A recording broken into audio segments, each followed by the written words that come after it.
Hello കൂട്ടുകാരെ, എല്ലാവർക്കും എൻ്റെ പുതിയ വീട്ടിലേക്ക് സ്വാഗതം. അപ്പോൾ അതാ നമ്മൾ കുഞ്ഞൊരു ഡേ മൈ ലൈഫ് ഒന്ന് ചെയ്യാമെന്ന് കരുതി. നമ്മൾ രാവിലത്തെ കറികളൊക്കെ തയ്യാറാക്കുന്ന ഒരു ഇതിലാണ്. അപ്പോൾ അതിന് ഗെയിം പീസ് കറിയും വെച്ച് ഇടിയപ്പം ഉണ്ടാക്കാമെന്നൊക്കെ കരുതി. അപ്പോൾ ഗെയിം പീസ് കറിക്ക് വേണ്ടി ഉള്ളിയൊക്കെ അരിഞ്ഞ് വെച്ച് കടുക് വറുക്കാനായിട്ടൊക്കെ ഉള്ള പ്ലാനാണ്. അപ്പോൾ അതാ ഇതിൽ 2 വാഴയില വാട്ടി വീശപ്പം ഒന്ന് ഉണ്ടാക്കി നോക്കാമെന്ന് കരുതി. അപ്പോൾ നമ്മൾ ഇടിയപ്പം കുറച്ച് ഇഡ്ഡലി ഒരിതിൽ കുറച്ച് നമ്മൾ പിഴിഞ്ഞായിരുന്നു. അതിനുശേഷം നമ്മളിതാ വാഴയില വെച്ച് ഞാൻ വീശപ്പവും കൂടെ ഒന്ന് നോക്കാമെന്ന് കരുതി. കാരണം എന്ന് വെച്ചാൽ നമുക്ക് എനിക്ക് ഒന്ന് പരീക്ഷിച്ച് നോക്കാമെന്ന് കരുതി. എന്തായാലും ഞാൻ വിജയിച്ചു, നല്ലതുപോലെ തന്നെ ആയി. അപ്പോൾ പല യൂട്യൂബ് ചാനലിൽ ഇങ്ങനെ കാണാറുണ്ട്, ഇങ്ങനെ വാഴയിലയിൽ ഇങ്ങനെ അവർ പിഴിഞ്ഞുണ്ടാക്കുന്നത് കാണാറുണ്ട്. അപ്പം ഞാൻ എന്തായാലും ഒന്ന് പരീക്ഷിക്കാമെന്ന് കരുതി ഉണ്ടാക്കിയതാണ്. നല്ലതുപോലെ ആയി. അപ്പം നമ്മൾ അജ്മീര മാവിലാണ് കേട്ടോ എല്ലാം ഉണ്ടാക്കുന്നത്. ഇപ്പോൾ അജ്മീര മാവൊക്കെ ആയപ്പോൾ നമുക്ക് നല്ല പെർഫെക്റ്റായിട്ട് കിട്ടും. എനിക്കിപ്പോൾ ഞാൻ ഏതിലും അജ്മീര മാവാണ് ഉപയോഗിക്കാറുള്ളത്. എനിക്ക് അത് പാഴിപ്പോകത്തില്ല. അത്രയും ഒരു നല്ലൊരു കാര്യമുണ്ട്. ചില മാവുകൾ നമ്മൾ വാങ്ങിക്കുമ്പോൾ പെട്ടെന്ന് പാഴിപ്പോകാറുണ്ട്. അപ്പം കാപ്പിപ്പൊടിയൊക്കെ കഴിഞ്ഞ് അതിനുശേഷം ഇതാ ഇവിടെ വാഴയിലേക്ക് ഒന്ന് എടുക്കാമെന്ന് കരുതി. അപ്പോൾ കറമ്പിക്കുട്ടിക്ക് ഇതാ ഇവിടെ ഇത് വാങ്ങിച്ച് വാഴയില വെച്ചൊരു എന്താ പറയേണ്ട ഒരു പൊതിച്ചോറ് ഉണ്ടാക്കാമല്ലോ എന്ന് വിചാരിച്ചു. അപ്പോൾ കറമ്പിക്കുട്ടി കുറച്ച് ദിവസം കൊണ്ട് പറയുന്നുണ്ട്, അമ്മ വാഴയിലയിൽ പൊതിച്ചോറ് ഉണ്ടാക്കുക. അപ്പോൾ ഇവർക്ക് വാഴയിലയിൽ ഇലയപ്പവും പൊതിച്ചോറൊക്കെയാണ് പ്രിയം. അപ്പോൾ അതാ നമ്മൾ കുറച്ച് വാഴയില എടുത്തുകൊണ്ട് വന്നു. അപ്പോൾ ഒന്ന് പൊതിച്ചോറ് ആക്കി കൊടുക്കാമല്ലോ എന്നൊക്കെ കരുതി. കറമ്പിക്കുട്ടി അവിടെ കിടന്ന് ഓട്ടവും ബഹളവും ഒക്കെയാണ് കേട്ടോ. എങ്കിലും അടുക്കളയിൽ വരും കേട്ടോ, എന്നെ സഹായിക്കണം എന്നൊക്കെ പറഞ്ഞ് അടുക്കളയിലേക്ക് കൂടെയൊക്കെ വരും. അപ്പം പൊതിച്ചോറുണ്ടാക്കുന്ന ഒരു കുഞ്ഞു പോകാണെന്നും പറയാം. പൊതിച്ചോറായിട്ടുള്ളൊരു ഇതൊന്നും വലിയ കറികളൊന്നും ഇല്ല കേട്ടോ, ചെറിയൊരു രീതിയിലൊന്ന് തട്ടിക്കൂട്ടി ഒക്കെ ഉണ്ടാക്കുന്നതാണ്. അപ്പോൾ അതാ നമ്മൾ വാഴയിലേക്ക് ഇത് കണക്ക് വാട്ടി കേട്ടോ, ചെറിയ രീതിയിൽ. അപ്പോൾ ഈ അടുപ്പിന് ചെറിയ കംപ്ലയിൻ്റ് ഉള്ളതുകൊണ്ട് ഇടയ്ക്കിടയ്ക്ക് അണഞ്ഞിങ്ങനെ പോകും കേട്ടോ. ഇപ്പം നല്ല രീതിക്ക് അണഞ്ഞു പോയിട്ടുണ്ട്. ഇനി അത് ഒന്നേന്ന് കത്തിക്കണം. അപ്പോൾ അടുപ്പ് ഒന്ന് കൊണ്ടുവന്ന് കാണിക്കണം. എന്നാൽ കരട് കയറി ഇരിക്കുന്നതാണെന്ന് എനിക്ക് അറിയത്തില്ല. അപ്പം നിങ്ങൾക്ക് ആരെങ്കിലും അറിയാമെങ്കിൽ ഒന്ന് കമൻറ്റ് ഇടണം കേട്ടോ. അടുപ്പ് ഇങ്ങനെ ചെറിയ തീയും കുറവാണ്, പെട്ടെന്ന് അത് എന്തോ അങ്ങ് അണഞ്ഞിങ്ങനെ പോകാറുണ്ട്. ഈ അടുപ്പിന് ഈ ഒരു ഇതിന് കുഴപ്പമില്ല, ഇതിനാണ് ഏറ്റവും പ്രോബ്ലം. അപ്പോൾ അതാ നമ്മൾ വാഴയില ഇങ്ങനെ വാട്ടിക്കൊണ്ടിങ്ങനെ ഇരിക്കുകയാണ് കേട്ടോ. അപ്പോൾ വാഴയിലേക്ക് വാട്ടി വെച്ചാലേ നമ്മൾ ചോറിട്ടാൽ അത് നല്ലതായിട്ട് അതിൽ ഇരിക്കുകയുള്ളൂ, അല്ലെങ്കിൽ പെട്ടെന്ന് അത് പൊട്ടിപ്പോവും.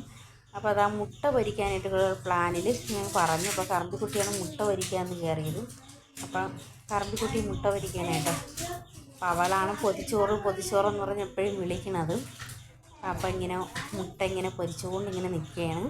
അപ്പം ഞാനിപ്പോൾ നമ്മൾ അപ്പച്ചട്ടിയിലാണ് മുട്ട പൊരിക്കുന്നത്. കാരണം അതിലേക്ക് അപ്പം നമുക്ക് അപ്പമൊക്കെ ഉണ്ടാകുമ്പോൾ നല്ലതുപോലെ നമുക്ക് ഇളവാറുണ്ട്. മറ്റേ നമ്മൾ വേറൊരു ചട്ടിയിലുണ്ടാകുമ്പോൾ പിന്നെ ഇളവാറില്ല. അങ്ങനെയൊക്കെയുള്ള ഒരു ഇതാണ്. അപ്പം പിന്നെ ചമ്മന്തി അരച്ചു, പയർ തോരൻ വെച്ചു. അപ്പം ഈ നമ്മളെ ദോശ അപ്പമൊക്കെ ഉണ്ടാക്കുന്നവർക്ക് ചിലപ്പോൾ ഇളവത്തില്ലെങ്കിൽ മുട്ട അതിൽ പൊരിക്കുകയാണെങ്കിൽ ചിലപ്പോൾ ഇളവും കേട്ടോ. ഞാൻ അങ്ങനെയാണ് മെയിനായിട്ട് ചെയ്യുന്നത്. അപ്പോൾ നാളെ നമുക്ക് അജ്മീരത് വെച്ച് ഒരപ്പത്തിൻ്റെ ഒരു ഇത് നോക്കാമെന്ന് കരുതി. അപ്പോൾ അതിന് വേണ്ടിയാണ് നമ്മൾ മുട്ട അപ്പച്ചട്ടി തന്നെ പൊരിച്ചത്. അപ്പോൾ ഗെയിം പീസ് കറിയും ഇടിയപ്പമൊക്കെ ഇതാ കടിച്ച് കഴിഞ്ഞു.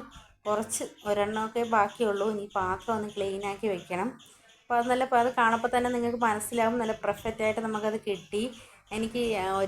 എനിക്കതങ്ങ് ഇഷ്ടപ്പെട്ടു. കാരണം ഞാൻ അത്രയും ഉണ്ടാക്കിയിട്ട് അത്രയും ഇതുവരെ അങ്ങനെ കിട്ടിയിട്ടില്ല. അപ്പോൾ അജ്മീര മാവിൽ നല്ല ഒരു ഏത് മാവ് പുട്ടിൻ്റെ ആയാലും എല്ലാം നല്ലതാണ്. അപ്പോൾ നമ്മളിതുവരെ അപ്പം ഉണ്ടാക്കി നോക്കിയിട്ടില്ല. അപ്പോൾ ഞാൻ വിചാരിച്ച അപ്പം കൂടെ ഒന്ന് ഉണ്ടാക്കി നോക്കണമെന്ന് കരുതിയിരിക്കുന്നു. പിന്നെ മുളക് വാങ്ങിക്കാൻ പോയിട്ട് മുളക് മറന്നു. അപ്പോൾ എന്തായാലും ഉണക്കമുളക് ഇട്ട് തന്നെ നമുക്ക് ഇത് തോരത്തിന് അരയ്ക്കാമല്ലോ എന്നൊക്കെ കരുതിയാണ് ഞാൻ മുളകിൻ്റെ ഇത് കാണിച്ചത്. അപ്പോൾ അതാ നമ്മൾ തോരത്തിനൊക്കെ ഇങ്ങനെ അരച്ചൊക്കെ ഏകദേശം ഇങ്ങനെ വെക്കാനൊക്കെ പോവുകയാണ് കേട്ടോ. അപ്പോൾ നമ്മുടെ ഈ കുഞ്ഞ് ഡേ മൈ ലൈഫൊക്കെ ഇഷ്ടപ്പെടുന്നവരുണ്ടെന്നുണ്ടെങ്കിൽ ലൈക്ക് ഷെയറൊക്കെ തരണം കേട്ടോ. അപ്പോൾ നിങ്ങൾ കമൻറ്റുകളും എന്തെങ്കിലും തെറ്റുകുറ്റം ഉണ്ടെങ്കിലോ, നമ്മൾ പലരും ഡേ മൈ ലൈഫ് ചെയ്യുമ്പോൾ എല്ലാവരെയും കണക്ക് നല്ല പെർഫെക്റ്റായിട്ട് നമുക്ക് ചെയ്യാനായിട്ട് പറ്റിയെന്ന് വരത്തില്ല. അപ്പോൾ നമ്മളാൽ കഴിയുന്ന രീതിയിലാണ് നമ്മൾ ചെയ്യുന്നത്. അപ്പോൾ എന്തെങ്കിലും തെറ്റുകുറ്റങ്ങളൊക്കെ ഉണ്ടെങ്കിൽ നിങ്ങൾ കമൻറ്റ് ചെയ്യണം. നിങ്ങൾ ആ കമൻറ്റിൽ കൂടെയാണ് കൂടുതലും നമുക്ക് ഡേ മൈ ലൈഫ് ഇടാനായിട്ടായാലും മറ്റുള്ള കാര്യങ്ങൾക്കായാലും നമുക്ക് എത്തിക്കുള്ള ഒരു താല്പര്യം കൂടുന്നത്. അപ്പം ഞാൻ തേങ്ങയൊക്കെ ഇങ്ങനെ കുറേശ്ശെ ഇങ്ങനെ അരപ്പിന് വേണ്ടി ഇങ്ങനെ ഇടണം കേട്ടോ. അപ്പോൾ നമ്മൾ ഇങ്ങനെ ഡെയിലി വ്ലോഗ് ചെയ്യാനായിട്ടൊക്കെ വിചാരിക്കും. ആരെയും കമൻറ്റുകളൊന്നും ഇല്ലാത്തതുകൊണ്ടാണ് പലപ്പോഴും നമ്മൾ മടിക്കുന്നത് വീഡിയോ ചെയ്യാനും. പിന്നെ വീഡിയോ എടുക്കുന്ന കാര്യം എല്ലാവരും മടിയായിട്ടങ്ങ് പോകും. അപ്പോൾ ഇനി സ്ഥിരമായിട്ട് ഇടണമെന്ന് കരുതും. അപ്പം നടക്കത്തില്ല. എങ്കിലും പറ്റുന്നിടത്തോളം ദിവസങ്ങളിൽ വീഡിയോ ഇടാനായിട്ട് നോക്കും. അപ്പോൾ നിങ്ങളെയൊക്കെ കമൻറ്റുകളും എന്തെങ്കിലുമൊക്കെ തെറ്റുകുറ്റങ്ങളുണ്ടെങ്കിലും അത് പറയുന്നതിൽ യാതൊരു ഇതുമില്ല. അപ്പോൾ അങ്ങനെയൊക്കെ പറയെടുക്കുകയും വേണം. അപ്പോൾ അതിനൊക്കെ കഴിഞ്ഞിട്ട് നമ്മളിതാ വീടൊന്ന് ക്ലീൻ ചെയ്യണം. അപ്പം നമ്മളെ പൊതിച്ചോറിൻ്റെ എല്ലാ ഇതും ആയി. അത് കഴിഞ്ഞിതാ വീട് ക്ലീൻ ചെയ്യുന്നതാണ് കേട്ടോ. അപ്പോൾ ഇതാണ് എനിക്ക് ഏറ്റവും വലിയ പണിയുള്ള ജോലി. അപ്പോൾ ബാക്കിയെല്ലാം എനിക്ക് എളുപ്പമെന്ന് പറയാം. അപ്പോൾ ഈ ചൂലിട്ടാണ് നമ്മൾ ക്ലീൻ ചെയ്യണം. അപ്പോൾ ഞാൻ കുറേ ചൂല് വാങ്ങിച്ചാൽ ഇങ്ങനത്തെ ഈ ഒരു നൂലിൻ്റെ ചൂലെന്ന് വെച്ചാൽ ഒരുപാട് നാൾ നമുക്ക് ഇത് വെള്ളത്തിലായാലും അല്ലാതെ ഉപയോഗിച്ചാലും പെട്ടെന്ന് ചള്ളാവത്തില്ല. അപ്പോൾ ഇതിപ്പോൾ ഒരു 3-4-5 മാസം അടുപ്പിച്ചാവും ഈ ചൂലെൻ്റെ കയ്യിലുള്ളത് വാങ്ങിച്ചിട്ട്. അപ്പോൾ നല്ല ഉപയോഗമാണ്. അപ്പോൾ അത് കഴിഞ്ഞതാ ഇതാണ് എൻ്റെ ഏറ്റവും വലിയ പണി. ഇപ്പോൾ ഏകദേശം വൈകുന്നേരമൊക്കെ ആയി. അപ്പോൾ നമ്മൾ മുറ്റടിക്കാനായിട്ട് വെളിയിൽ ഇറങ്ങിയിട്ടുണ്ട്. മുറ്റടുപ്പ് കണക്കുള്ളൊരു ജോലി ഇല്ലെന്ന് ഞാൻ പറയാം. കാരണം ഈ ഉണക്ക സമയത്ത് മിക്കവാറും ഈ മരങ്ങളൊക്കെ ഉള്ള വീടുകളിൽ അറിയാം, ഉണക്ക സമയത്ത് ഇഷ്ടം പോലെ ഇലകൾ പൊടിഞ്ഞു വീഴും. മെയിൻ റബ്ബറും കൂടെ ഉണ്ടെങ്കിൽ പറയണ്ട. പിന്നെ ഏറ്റവും പാട് റബ്ബറിൻ്റെ ഇലയും പിന്നും തൂക്കാം. ഒരു മഹാഗണി എന്ന് പറഞ്ഞൊരു മരമുണ്ട്, ഞാൻ പലപ്പോഴും വീഡിയോയിൽ കാണിച്ചു കാണും. ആ മരം എൻ്റെ പൊന്നോ തൂത്ത് ഊപ്പാട് വരും. വർഷത്തിൽ ഒരു തവണയേ അത് പൊഴിയുള്ളൂ. പൊഴിയുന്ന സമയത്ത് തൂക്കാനേ കാണുള്ളൂ. നമ്മൾ തൂത്താൽ പോലും ആ ഇല നീങ്ങത്തില്ല കേട്ടോ. എനിക്കങ്ങ് അത്രയ്ക്ക് കലിയേറി വരും. ചിലപ്പോൾ എനിക്ക് തോന്നും ഇതങ്ങ് കൊടുത്താലും വേണ്ടില്ല. പിന്നെ ഞാൻ വിചാരിക്കും അതൊന്നും ആയില്ല, ഒരു ചെറിയൊരു ഇതേ ആയി മരം വന്നോളൂ. പിന്നെ നമ്മളിപ്പോൾ കൊടുത്താലും നമുക്ക് നഷ്ടമാണ്. പിന്നെ രണ്ടാമത് നമുക്കൊരു തണലിനൊക്കെ വേണ്ടിയാണല്ലോ നമ്മൾ മരങ്ങൾ നടണത്. അതുകൊണ്ട് ഞാൻ വിചാരിച്ചു കുറച്ച് നാളും കൂടെ ഇതിങ്ങനെയൊക്കെ അങ്ങ് വളരട്ടെ. കുറേ വലുതായിട്ടും ബുദ്ധിമുട്ട് നമുക്കിത് കണക്ക് ഇങ്ങനെ ഒട്ടും പറ്റാത്തൊരവസ്ഥ വരികയാണെങ്കിൽ ആ സമയത്ത് കൊടുക്കാം. അപ്പോൾ അതുകൊണ്ടാണ് ഭയങ്കരമായിട്ട് ചവറെന്ന് വെച്ചാൽ വീണാൽ അത് തൂത്ത് മാറാനായിട്ട് പറ്റില്ല. വീട്ടിൻ്റെ അകത്ത് വരെ അങ്ങനത്തെ ഇലയാണ്. പക്ഷെ വർഷത്തിൽ ഒരു തവണ ആയതുകൊണ്ട് വലിയ പാടില്ലെങ്കിലും നമുക്ക് തൂക്കുന്ന ഭയങ്കര ബുദ്ധിമുട്ടാണ് കേട്ടോ. എനിക്കും കറമ്പിക്കുട്ടിക്കാണെങ്കിൽ പറയണ്ട. കറമ്പിക്കുട്ടി പിന്നെ എൻ്റെ കൂടെ ഇറങ്ങി അമ്മ ഇടന്ന് പാടുവിടണ്ടെന്ന് എഴുതി അവളും ഇറങ്ങിയിട്ടുണ്ട് തൂത്ത് വരാനൊക്കെ. അപ്പം ഞാൻ ഈ ചൂലിട്ട് ഇങ്ങനെ പയ്യെ ഇങ്ങനെ നീക്കി വരേണം കേട്ടോ.